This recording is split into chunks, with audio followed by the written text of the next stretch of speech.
JP Nadda सहित पूरा Delhi cabinet आकर के बिहार बैठा हुआ है।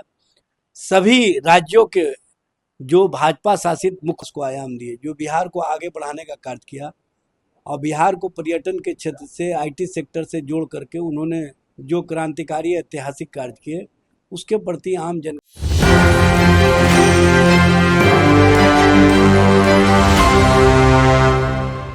नमस्कार, आप देख रहे हैं इस वक्त एक न्यूज 24 और मैं हूं आपके साथ अन्या सहाय। देखिए, चुनाव बस अब कुछ दूरी पर है और आज हमारे साथ खास बातचीत करने के लिए मौजूद है राजद से एजाज अहमद जी। सर नमस्कार। नमस्कार सर, चुनाव बस महज कुछ दूरी पर है, 6 नवंबर को पहले चरण के चुनाव है, कैसी तैयारी? देखिए, पूरी तैयारी है। नेता प्रतिपक्ष तेजस्वी जी सबसे अधिक सभा कर चुके हैं। उन्होंने हेलीकॉप्टर को ट्रैक्टर बना दिया है। 83 से अधिक सभा आज हो जाएगा उनका। और जिस तरह से उनको पब्लिक का रिस्पांस मिल रहा है, जिस तरह से आम जन बदलाव की दिशा में तेजस्वी जी को एक कारक के तौर पर देख रहे हैं, तेजस्वी जी के लिए जो बदलाव की बयार चल रही है वो स्पष्ट रूप से दिख रही है। तेजस्वी जी ने 17 महीने में जो नौकरी रोजगार दिए, जो बिहार के विकास को आयाम दिए, जो बिहार को आगे बढ़ाने का कार्य किया और बिहार को पर्यटन के क्षेत्र से, आईटी सेक्टर से जोड़ करके उन्होंने जो क्रांतिकारी ऐतिहासिक कार्य किए, उसके प्रति आम जन का विश्वास उनके साथ बढ़ा है। और उन्होंने जो माई बहन मान योजना के तहत 14 जनवरी मकर संक्रांति के दिन एक मुश्त 30,000 रुपये महिलाओं के अकाउंट में ट्रांसफ़र कर दिए जाएंगे, ये ऐतिहासिक कार्य होगा।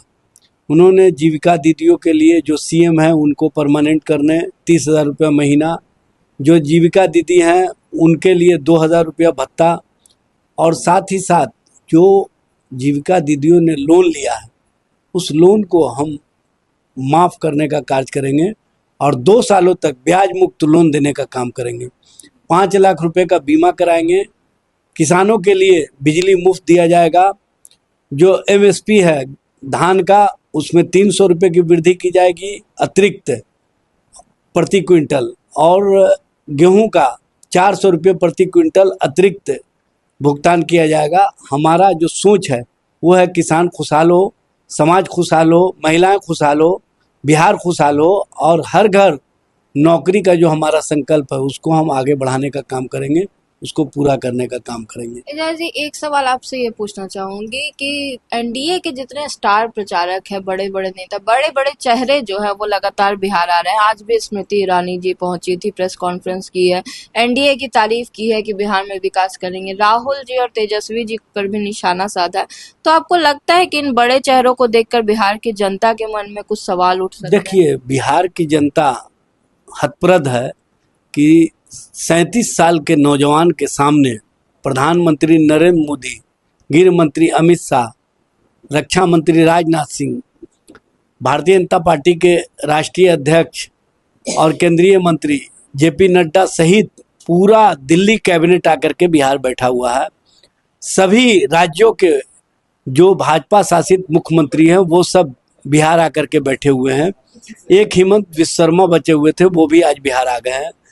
तो बिहार आने के बावजूद भी इन लोगों को बिहार की जनता का विश्वास नहीं मिल रहा, समर्थन नहीं मिल रहा है, जिसके कारण ये लोग फ्रस्ट्रेशन में है। प्रधानमंत्री जी जिस फ्रस्ट्रेशन वाली भाषा बोल रहे हैं, जिस तरह के मर्यादाहीन बातें कह रहे हैं, एक गली का और पंचायत का चुनाव भी होता है तो ऐसी भाषा इस्तेमाल नहीं होती है।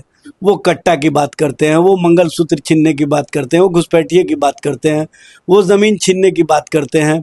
लेकिन अफसोस की बात है कि वो मंगलसूत्र छीनने की तो बात करते हैं, लेकिन सोना इतना महंगा कर दिए हैं कि अब मंगलसूत्र गरीब घर की महिलाओं को मैसर नहीं हो रहा है, उनको मिल नहीं रहा है। तो आप किस तरह का देश बना रहे हैं, किस तरह का अपने उद्योगपति मित्रों के माध्यम से बिहार और बिहार की राजनीति को प्रभावित करना चाहते हैं, यह स्पष्ट रूप से दिख रहा है। आपने 1 रुपये में 10 लाख एकड़ ज़मीन अपने उद्योगपति मित्र अडानी को देने का काम किया। ये बताने के लिए काफ़ी है कि आपको बिहार और बिहार के लोगों से मतलब नहीं है, बिहार के हितों से मतलब नहीं है, बिहार के गरीबों से मतलब नहीं है, बिहार के वंचितों से मतलब नहीं है। आपका जो आवाज़ आता है वो कहीं ना कहीं गरीबों को उपहास के लिए आता है।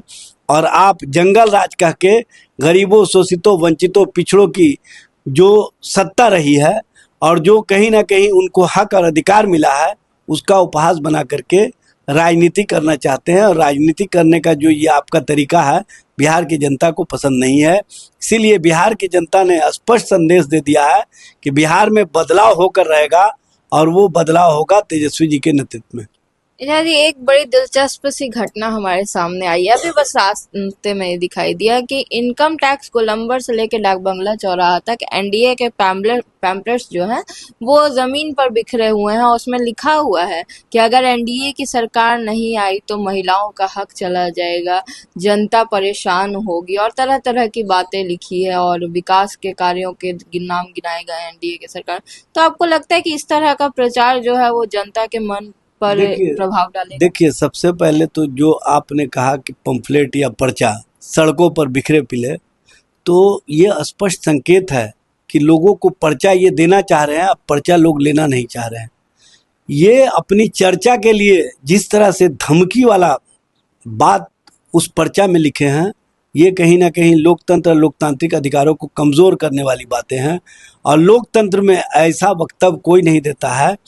आप अपना विचार रख सकते हैं, आप अपना मैनिफेस्टो रख सकते हैं, आप अपना संकल्प रख सकते हैं, लेकिन बिहार की जनता जो तेजस्वी प्रण है उसके प्रति पूरी तरह से कहीं ना कहीं प्रण ले चुकी है कि हमको तेजस्वी जी को बिहार के और बिहार की राजनीति के लिए उनके नेतृत्व में सत्ता सौंपना है, इंडिया महागठबंधन की सरकार बनानी है, स्पष्ट रूप से दिख रहा है। और जो बदलाव के वाहक के तौर पर तेजस्वी जी बिहार की जनता का विश्वास जीते हैं, उससे इन लोगों को बेचैनी है और बेचैनी में इस तरह की भाषा इस्तेमाल कर। धन्यवाद। हमारे साथ मौजूद हैं एजाज अहमद साहब और साफ कह रहे हैं कि इस बार बिहार की जनता जो है वो एनडीए को नकार रही है और तेजस्वी जी पर ही पूरा भरोसा दिखा रही है। अब आने वाले दिनों में चुनाव के जो नतीजे आते हैं वो भी हम आपको दिखाते रहेंगे। हमारे साथ बने रहिए और देखते रहिए एक न्यूज़ 24। धन्यवाद।